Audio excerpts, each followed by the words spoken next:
First up at 6 o'clock, Dr. Larry Nassar will spend 60 years in prison on child porn charges. The sentence was handed down in federal court in Grand Rapids. It is victim blaming and victim shaming at its finest. And that should terrify us. Because, ladies and gentlemen, this is the culture of abuse. This is what keeps victims silent. After the sentencing, some of Nassar's victims gathered, accusing the Michigan State University and USA Gymnastics doc of failing to act when complaints were first made years ago. Our team coverage of this case continues right now at 6 o'clock, starting with 24-hour News 8's Lindsay McComel.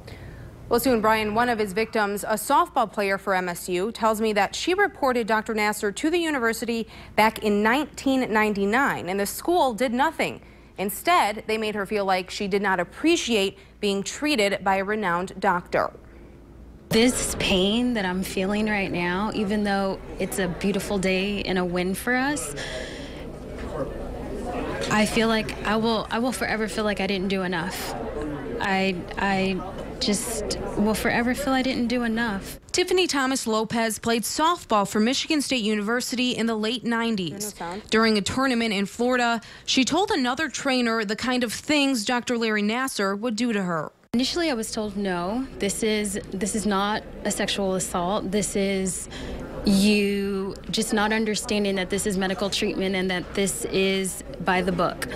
And then I was told that this is something that Dr. Nassar has created to help you and the pain that you're in. So it was as if he was the mastermind behind this new treatment. She says other trainers basically convinced her she was crazy. Now, nearly 2 decades later, Nassar has admitted to abusing athletes. But his victims are also pointing the finger at the institutions who kept him employed and brushed off athletes who complained about him. MSU does need to take responsibility and own up to what they have been hiding. MSU and USAG are the poster children. They enabled who is arguably the greatest pedophile in U.S. history for more than 20 years. More than 100 women have now joined civil lawsuits meant to hold MSU, USA Gymnastics, and the U.S. Olympic Committee accountable for looking the other way. For Lopez, making MSU take responsibility is especially important because being silenced meant countless more women suffered from Nassar's abuse. I'm sorry. I'm sorry to them. I'm sorry for them. I did my best to fight for them and to fight for us, and unfortunately I was silenced, but it'll be okay.